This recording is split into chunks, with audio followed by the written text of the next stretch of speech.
senang dan bahagia Bapak Ibu guru hebat.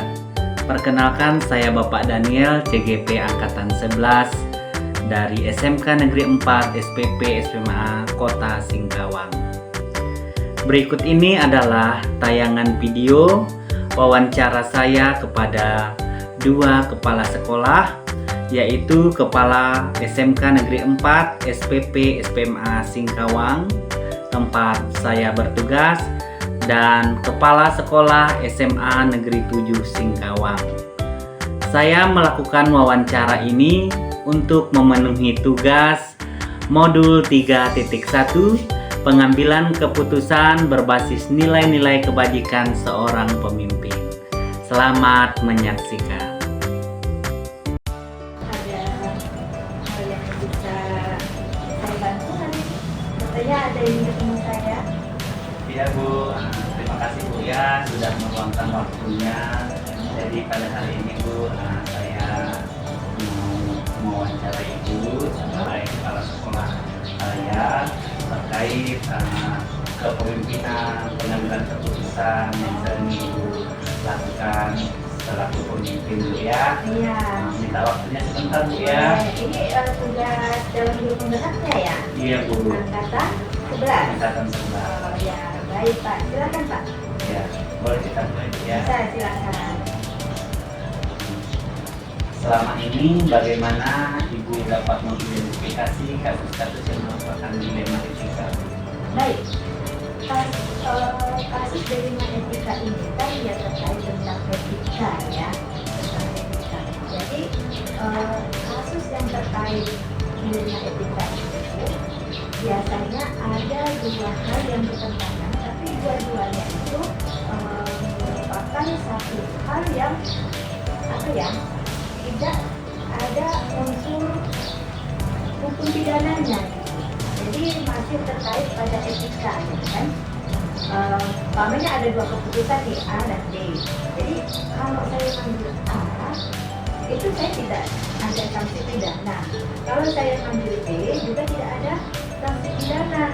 Jadi saya memutuskannya ini, mengidentifikasinya ini ya, mengidentifikasinya ini dilema etika, begitu. Jadi tidak ada tindak pidananya dan dua-duanya ini benar gitu. Itu kalau saya mengidentifikasinya. Baik Bu, selama ini bagaimana Ibu menjalankan pengambilan keputusan di sekolah kita ini Bu, terutama untuk kasus-kasus yang ada dua kepentingan yang sama-sama benar dan mengandung nilai-nilai kebajikan. Pertama itu saya melihat masalah ini. Apakah benar kepentingan yang sama? Ini sama. Biasanya saya itu selalu mendiskusikan atau bermusyawarah dengan pihak-pihak terkait yang ada di sekolah. Ya, misalnya ibu, ya, dan staf juga kalau memang terkait dengan masalah. Jadi lalu kita duduk bersama, membicarakannya, ya, dan keputusannya dari hasil musyawarah bersama.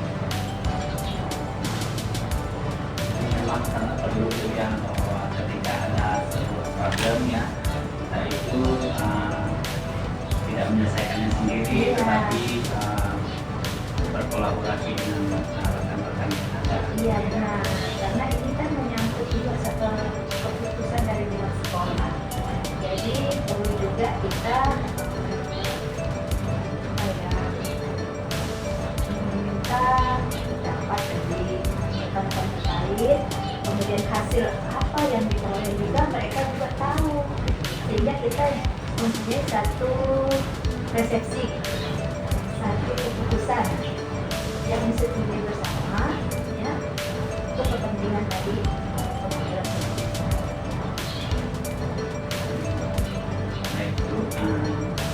Ibu langkah-langkah atau prosedur seperti apa yang biasa Ibu lakukan selama ini Iya. dalam pengambilan keputusan? Biasanya ya, saya melihat dulu masalah ini terkait ada regulasi atau tidak, ya kan? Apakah ini ada kebijakan legalnya, ya kan? Kemudian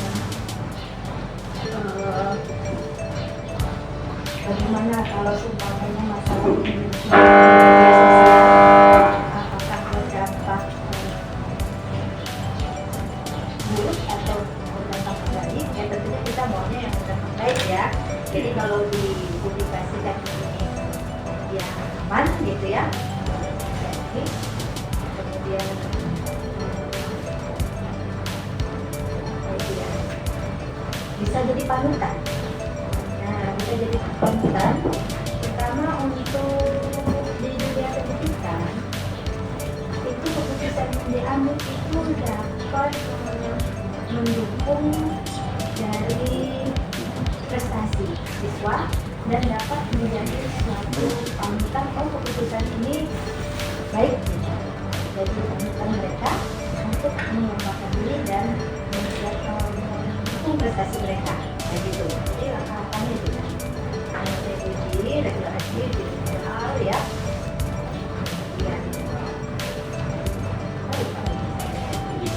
Kemudian ya identifikasi, kemudian itu ada 9 ya, ada 9 langkah ya. Nah, cuma saya ingatnya 4 dulu. Jadi sesuai dengan prosedur ya. Iya. Prosedur yang kita lakukan. Ya, karena kebetulan saya juga udah belajar kan modul itu, Iya. jadi ya saya terapkan di dalam kepemimpinan saya. Iya. Baik. Hal-hal apa saja yang selama ini dianggap efektif Bu dalam pengambilan keputusan? Ya, yang efektif sekali itu adalah keterlibatan dari semua warga yang terkait. Ya, baik dalam proses sampai hasil. Itu efektif.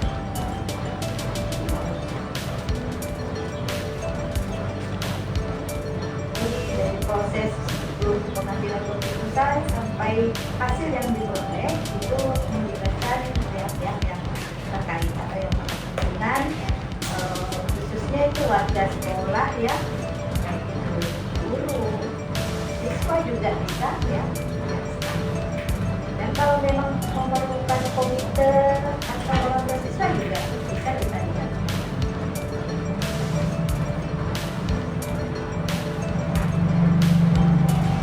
Artinya bahwa ketika ada sebuah dinamika tentunya yang terkait dengan siswa ya terkait dengan sekolah lah, pasti orang tua juga dilibatkan ya.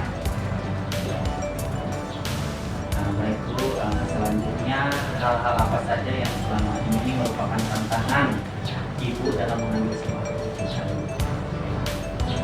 Tantangannya itu adalah bagaimana kita itu menyatukan persepsi, ya, menyatukan persepsi agar keputusan itu dapat dipertanggungjawabkan oleh semua pihak yang terlibat di dalam pengambilan keputusan. Jadi walaupun awalnya sulit, tapi kalau sudah kita libatkan semuanya dan kita bisa dengan pemikiran terbuka itu bisa diatasi.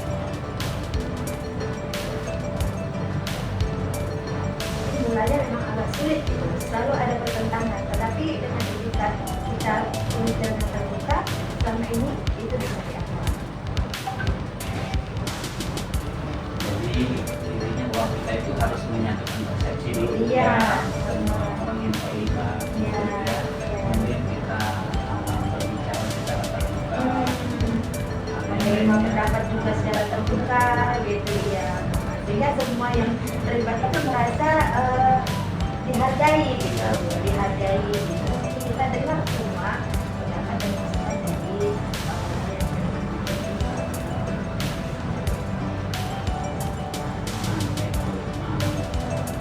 Kemudian apakah ibu memiliki sebuah tata kelola atau jadwal tertentu dalam sebuah penyelesaian kasus dilema etika, Bu?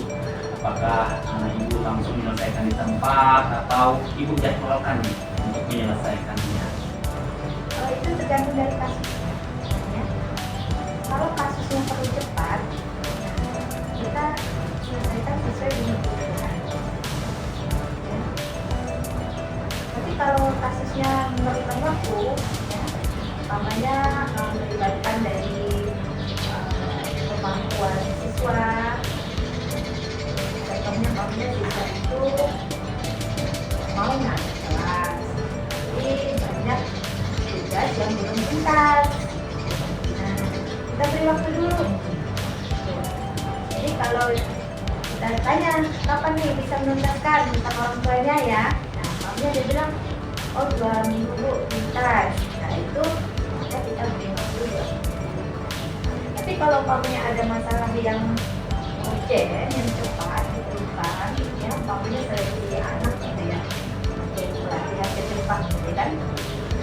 Ya, perlu cepat ini karena kita sedang di rumah sakit, maka saya akan duduk bersama, ya, buat tes bersama, ya kan. Ya secepatnya kita selesaikan, sehingga tidak menghambat kegiatan nanti. Jadi tergantung dari tergantung dengan problem yang dihadapi. Iya, betul. Jika itu problem yang sangat urgen, ya harus segera diselesaikan. Iya. Kemudian ada juga yang perlu terjadwal, ya, karena perlu berproses ya, dulu. karena perlu ada prosesnya, ya, baru bisa ngambil keputusan. Ya. Itu sangat menarik sekali, ya, semua yang disampaikan. Itu masih ada beberapa pertanyaan lagi. Adakah seseorang atau faktor-faktor yang selama ini mempermudah atau membantu ibu dalam pengambilan keputusan, Bu? Kalau saya bukan seseorang ya, malah banyak teman-teman, rekan-rekan dulu itu sangat membantu sekali. Ya, dan analis sumber daya manusia aparatur kita juga sangat membantu karena saya punya prinsip ini, makin banyak yang ikut mikir dalam menyelesaikan masalah itu makin baik, karena kita sudah tadi punya satu visi gitu kan, satu tujuan sekolah kita ini gitu kan. Jadi kita rasanya ya banyak yang bisa. Jadi perlu adanya teamwork, Bu, ya. Iya, Ibu benar. melibatkan semua teamwork ini, Iya. ya, dalam sekolah ini, Iya. ya, dan juga seperti ASDM, ya, nanti juga bisa dilibatkan. Iya. Keren sekali, Bu, ya. Nah, kemudian Bu, dari semua hal yang telah Ibu sampaikan, pembelajaran apa yang dapat Ibu petik dari pengalaman Ibu dalam mengambil sebuah keputusan? Kalau keputusan yang diambil oleh seorang pemimpin, terutama pemimpin pembelajaran gitu ya, itu harus dilakukan. Ya, pada keputusan. Jadi kita harus melihat terlebih dahulu dan juga keputusan itu bisa diuji dengan 9 langkah tadi itu, ya, itu semuanya bisa terjawab, ya. Jadi bahwa apa sih kata dulu tuh? Ini, Iya, dari seperti itu ya. ya, pembelajaran. Bahwa keputusan itu juga harus punya pada prinsip dan kunci 9 langkah itu berfungsi, ya. Juga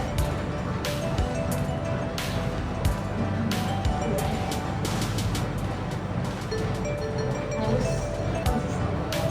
Harus Konsisten, Bu, ya. Jadi jangan dari ini lalu berubah berubah lagi gitu. Jadi harus konsisten. Hanya harus diketahui oleh penyelenggara. Ketahui dan diketahui.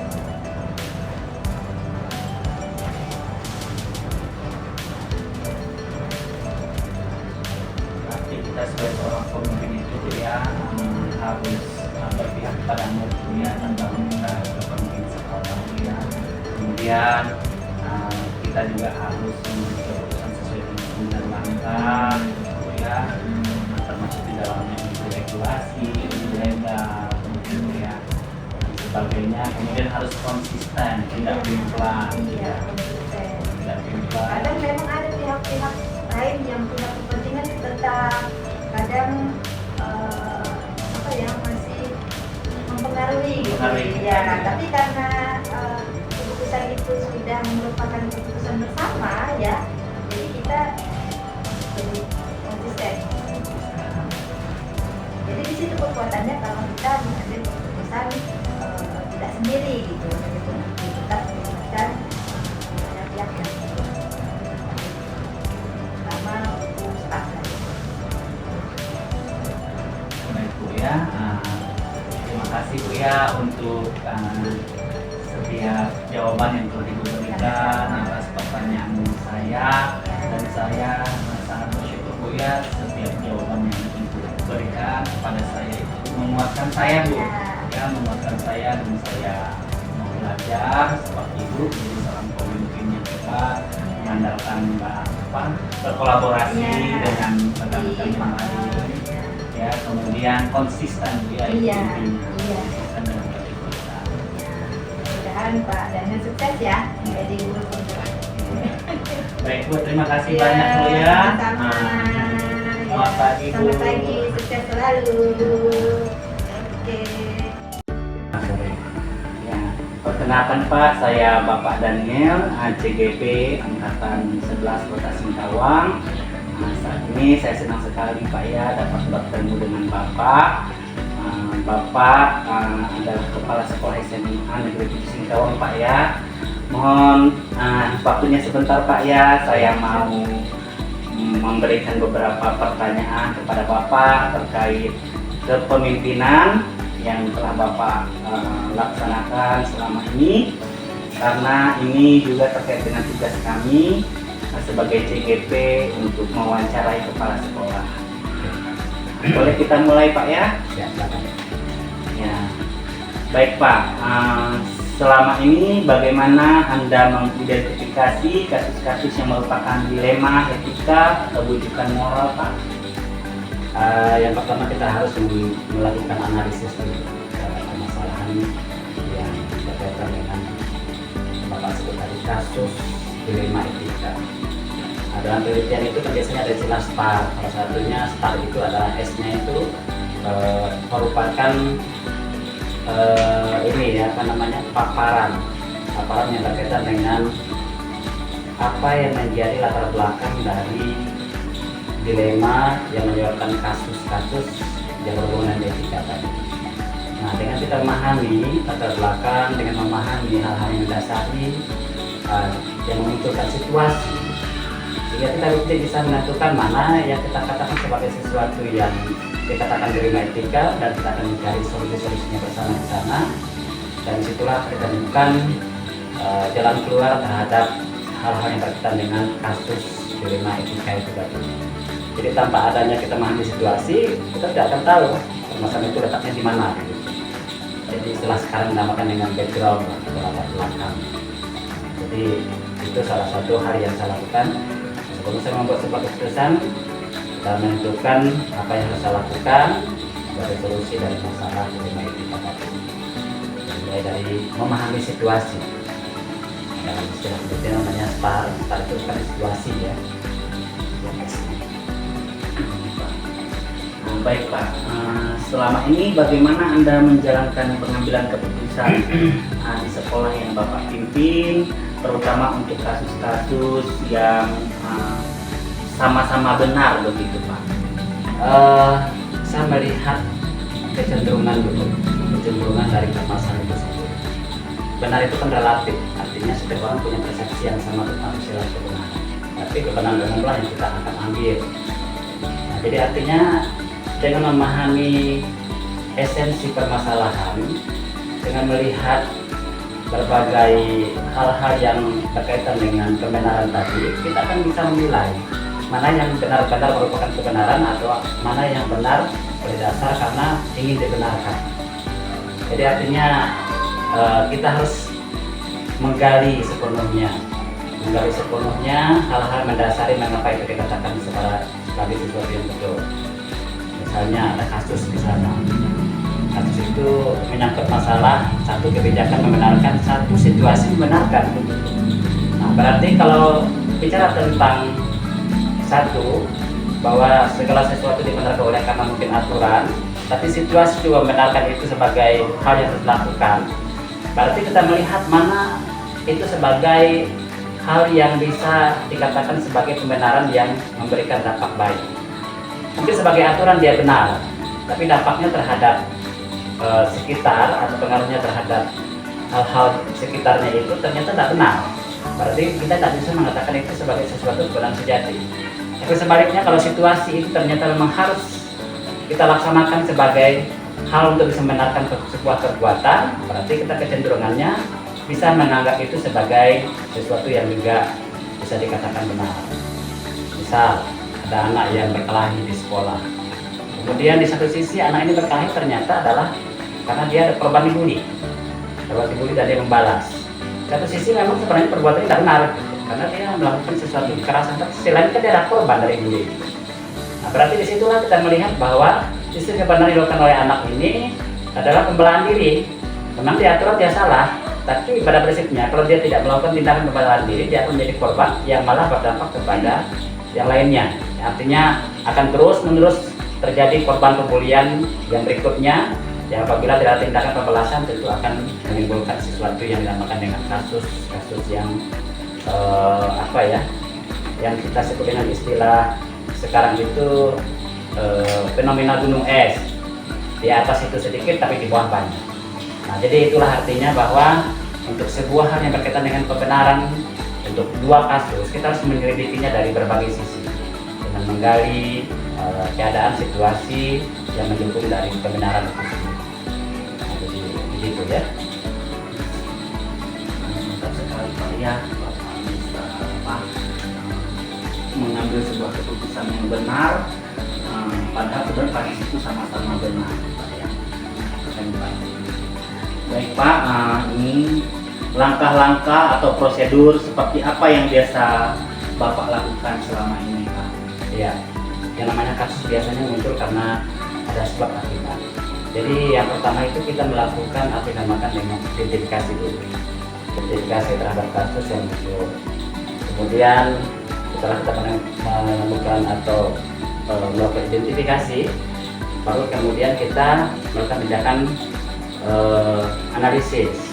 Analisis itu artinya kita nanti melihat identifikasi masalah ini, mengelompok-kelompokkannya dalam sebuah sebuah kondisi untuk memilah mana nanti kira-kira yang bisa kita jadikan sebagai penyebab, mana yang merupakan jalan keluar yang bisa diambil.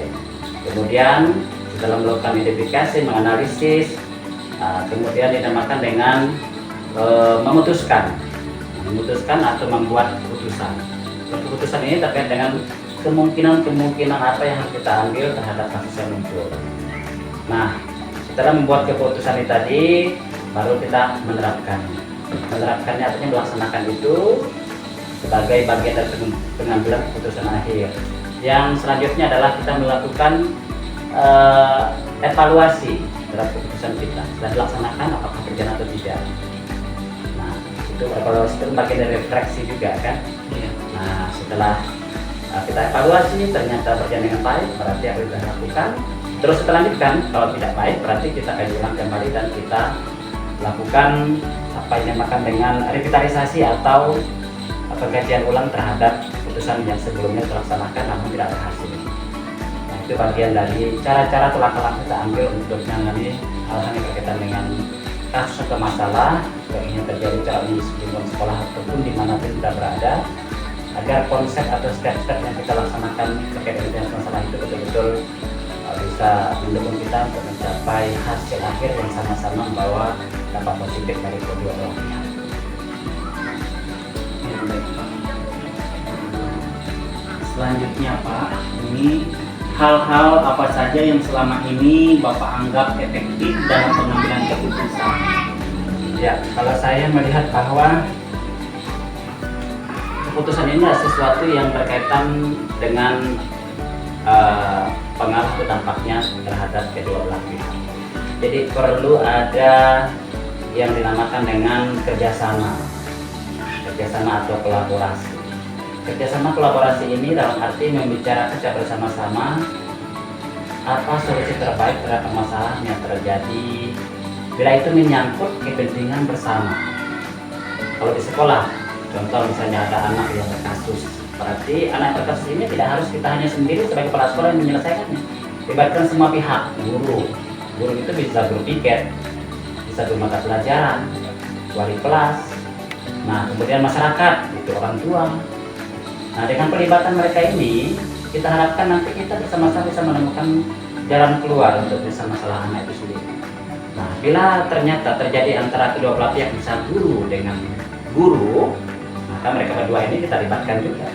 Artinya kita tidak bisa menyelesaikan masalah itu satu persatu. Keduanya kita pertemukan, kemudian keduanya itu nanti kita libatkan dalam pembicaraan terkait dengan kasus mereka berdua. Lalu diambil jalan tengah jika mereka setuju di situ untuk menyelesaikannya sama-sama. Jadi tidak bisa kita satu persatu, karena itu malah akan menimbulkan gap atau persepsi-persepsi yang mungkin malah akan menambah masalah itu menjadi semakin tajam karena dianggap kita tidak bersikap netral di sini. Jadi kolaborasi adalah satu sekali dan efektif. Mudah kita karena muncul banyak ide dan saran setelah diterima kedua belah pihak, sehingga tingkat efisiensi kualitas dari keputusan itu menjadi lebih bermakna dan lebih dihargai. Nah, jadi itu yang menjadi selama ini saya lakukan untuk menyelesaikan masalah yang umumnya terjadi di sekolah. Baik Pak, menarik sekali Pak ya. Nah, saya lanjutkan Pak ya, hal-hal apa saja yang selama ini merupakan tantangan dalam pengambilan keputusan Bapak? Kurang pahaman dari pihak yang kita libatkan. Artinya sumber daya manusia yang kita libatkan di dalam penyelesaian masalah. Biasanya kecenderungan karena mereka mungkin sudah dipengaruhi dengan persepsi negatif.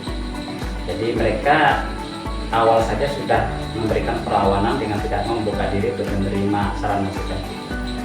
Artinya berkaitan dengan mennya, sumber daya manusia. Nah tentu ini hal yang memang lumrah karena sebagai manusia itu bentuk pertahanan dia untuk mempertahankan pendapat atau mungkin ide-ide.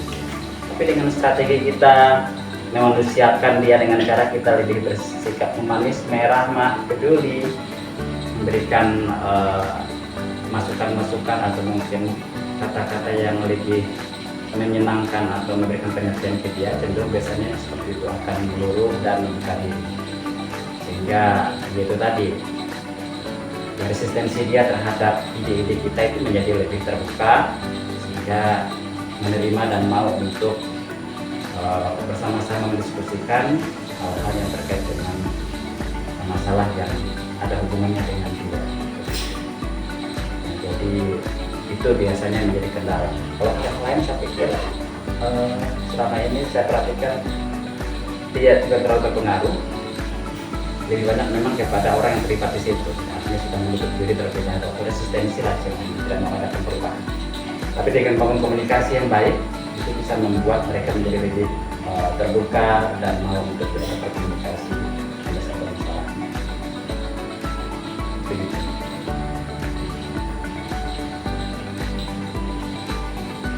Baik Pak, artinya bahwa sifat manusia berbeda-beda Ya, Pak ya, karakter manusia berbeda-beda dan kita sebagai pemimpin yang harus berusaha untuk mendekati mereka, membangun komunikasi yang efektif Pak ya. Nah, selanjutnya ini Pak, apakah Bapak memiliki sebuah jadwal tertentu dalam sebuah penyelesaian kasus dilema etika Apakah Bapak langsung menyelesaikan di tempat atau memiliki sebuah jadwal untuk menyelesaikannya? Seperti bentuk atau prosedurnya itu seperti apa, Pak?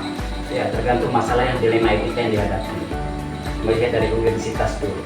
Kalau ternyata dianggap harus selesaikan saat itu, berarti selesaikan saat itu. Misalnya contoh, ada guru dengan guru berseteru atau bermasalah. Ini tentunya kan sesuatu yang tidak bisa dibiarkan, karena pertama, ya ini akan mengganggu aktivitas dia sebagai guru di sekolah, dan kalau terus-menerus menjadi sesuatu yang tidak ditangani segera, ya bisa saja nanti tidak bisa maksimal dan melaksanakan tugasnya.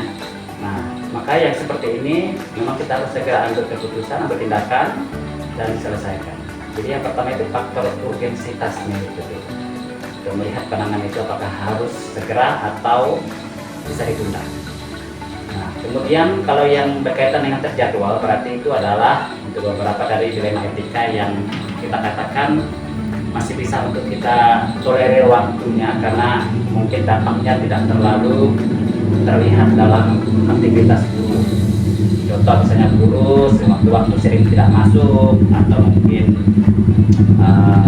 buat alasan yang mungkin dibuat-buat. Nah, ini kan tentu sesuatu yang bukan kita katakan tidak urgensi ya, tapi masih bisa secara pelan-pelan kita beritahu. Nah, kita adakan jadwal terkait dengan pembinaan yang dinamakan dengan refleksi personal. Dengan refleksi itu diharapkan nanti kita membicarakan hal-hal yang indisipliner tadi dalam waktu-waktu tertentu bersama-sama dengan dewan guru atau guru-guru lainnya, jadi bukan hanya guru saja. Nah, jadi urgensitas itu merupakan bagian yang menentukan prioritas mana yang harus kita laksanakan segera, mana yang harus kita laksanakan dengan prosedur-prosedur waktu tertentu yang dikatakan sebagai kegiatan terjadwal berefleksi tertentu.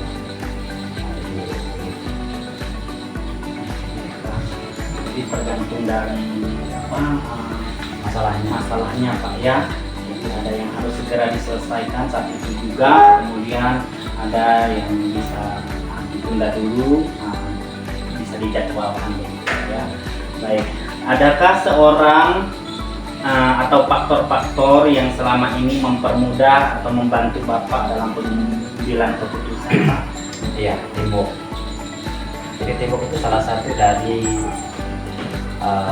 hal yang mempermudah sebuah tim kerja atau sebuah cara untuk mengambil keputusan.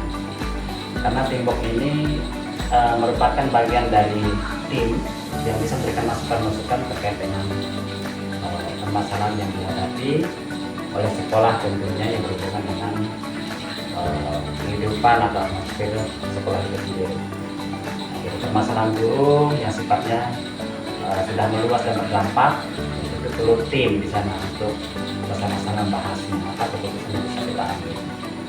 Nah, beda ceritanya kalau permasalahan guru itu masih bersifat tertutup atau rahasia, mungkin kepala sekolah sendiri menyelesaikannya, tapi kalau sudah mengambil kepentingan bersama, pasti perlu tim. Nah, teamwork ini adalah orang-orang yang kita pilih, kita anggap memiliki loyalitas dan kepedulian yang baik terhadap sekolah atau perkembangan sekolah, sehingga diharapkan masukan-masukannya nanti itu bisa menjadi inspirasi solusi dari masalah yang dihadapi sekolah itu. Nah, jadi itu ya, tentu saja merupakan kemudian membantu dalam memberikan masukan-masukan sekolah. Ya, berarti teamwork itu sangat diperlukan, Pak ya, dalam sebuah lingkup kepemimpinan dan sebuah lembaga begitu, Pak ya. Kita tidak bisa bekerja sendiri ya. Baik Pak, dari semua hal yang telah disampaikan, pembelajaran apa yang dapat Bapak petik dari pengalaman Bapak dalam mengambil keputusan, Pak? Yang pertama adalah kita perlu membangun komunikasi yang baik dalam sebuah manajemen kerja.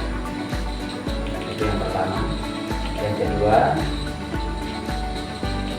membangun teamwork sebagai bagian dari tim pengembang yang bisa membantu kepala sekolah atau pemimpin dan mewujudkan ide-ide yang bisa bermanfaat buat pelaku sendiri.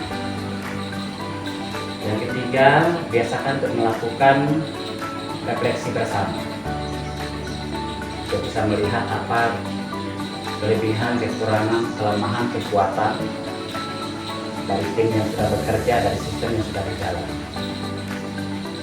Yang keempat itu melibatkan berbagai unsur, apakah itu masyarakat, bentuk bikin komite, dunia usaha, organisasi lain, karena mereka adalah bagian yang tidak bisa dilepaskan dari kemajuan program sekolah. Kemudian yang penutup adalah ya artinya menjaga konsistensi dan komitmen kerja. Konsistensi dan komitmen kerja ini tentang diri kita sendiri. Hanya kita sudah membuat keputusan bersama, berarti kita juga konsisten komitmen dengan pekerjaan kita. Dan dalam komitmen itu ada keterbukaan, ada kepercayaan yang bisa menjadi salah satu hal untuk menjaga supaya atmosfer sekolah itu kondusif dan tidak ada namanya asisten yang merasa tidak bekerja dengan baik oleh karena kita tidak bisa untuk menganggap mereka sebagai sesuatu yang penting. Jadi jangan pernah menganggap rendah siapapun di lingkungan sekolah karena mereka punya peran. Makanya hargai mereka, apakah itu mau tenaga honor, tenaga honor lepas ataupun tenaga honor yang sudah di pemerintah. Nah, mereka ini orang-orang yang terlihat mungkin biasa saja, tapi kadang dari mereka ada banyak hal baik yang bisa kita lihat untuk mendukung sekolah, sehingga tidak meremehkan mereka, tapi mereka adalah bagian terpenting dari sekolah yang bisa menguatkan kita dan sistem yang berjalan di sekolah itu sendiri. Jadi itu yang saya terapkan selama ini. Baik Pak ya, menarik sekali Pak ya semua paparan yang telah Bapak sampaikan, dan saya sebagai pewawancara Pak ya sangat terkesan dengan apa yang Bapak sampaikan terkait pengalaman Bapak ya. Terima kasih Pak ya, Bapak sudah bersedia meluangkan waktu untuk menjawab pertanyaan-pertanyaan saya. Sekali lagi saya ucapkan terima kasih banyak. Semoga kedepannya saya juga dapat menjadi seorang pemimpin seperti Bapak yang bisa mengambil keputusan yang bijak ya, dan melibatkan orang lain berkolaborasi dengan orang lain. Sekali lagi terima kasih Pak ya. Siap. Ya, selamat sore Pak. Selamat sore.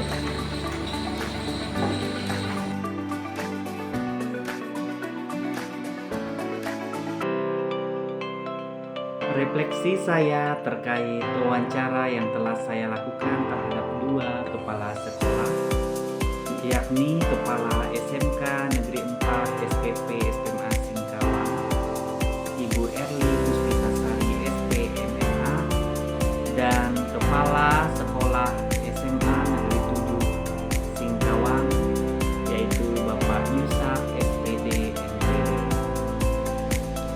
Adapun hal-hal menarik yang saya dapatkan dari hasil wawancara kedua kepala sekolah ini, yaitu beragam jawaban yang mereka berikan dan perbedaan-perbedaan dalam mengatasi masalah dan mengambil keputusan. Hasil wawancara saya terhadap dua pimpinan ini ada persamaan dan perbedaannya. Adapun persamaannya yaitu ketika mengambil sebuah keputusan terkait dilema etika yang benar lawan benar, tentunya seorang pemimpin harus mengambil jalan tengah, yaitu melihat kebenaran yang sesungguhnya, kemudian menggunakan 9 langkah pengujian pengambilan keputusan, menggunakan 3 prinsip pengambilan keputusan atau resolusinya, dan 4 paradigma pengambilan keputusan, kemudian memperhatikan keberpihakan kepada siswa, kemudian nilai-nilai kebajikan, serta tanggung jawab seorang pemimpin. Perbedaannya yang saya temukan yaitu untuk Ibu Erli Puspitasari SPMMA, ketika ia menemukan sebuah tantangan dalam pengambilan keputusan, tantangannya itu ialah sulitnya untuk menyatukan persepsi orang-orang atau teamwork yang dia pimpin. Nah, sedangkan dari Pak Yusak SPD MPD, ya, tantangan bagi dia adalah sulitnya para bawahannya untuk memahami cara untuk mengatasi sebuah problem, sebuah masalah. Rencana kedepannya para pemimpin tersebut dalam mengambil keputusan yaitu tentunya mereka akan terus berkolaborasi dengan teamwork yang ada di sekolah masing-masing, kemudian tetap konsisten ketika mengambil sebuah keputusan, berkomitmen untuk mengambil keputusan yang baik dan tidak ingkar.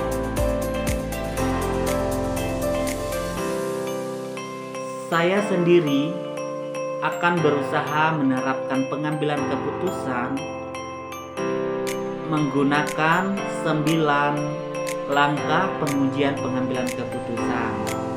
Kemudian saya juga akan menggunakan 4 paradigma pengambilan keputusan, 3 prinsip resolusi, serta saya akan terus berpihak kepada siswa ketika mengambil sebuah keputusan. Saya akan memperhatikan nilai-nilai kebajikannya dan tentunya menjunjung tinggi nilai-nilai tersebut, serta bertanggung jawab atas setiap keputusan yang saya ambil. Tidak lupa dalam semuanya itu tentunya saya tidak akan bekerja sendiri. Saya akan berkolaborasi dengan tim saya kelak. Kemudian saya juga akan berkomitmen untuk menemukan sebuah keputusan yang baik yang tidak merugikan orang lain, serta konsisten dalam pengambilan keputusan saya dengan tidak pimplan dan tidak menyakiti orang lain. Dan saya akan mulai menerapkan ini di dalam pembelajaran saya setelah saya belajar di modul 3.1 ini, karena modul ini sangat menarik sekali. Saya mendapatkan banyak ilmu dari modul ini.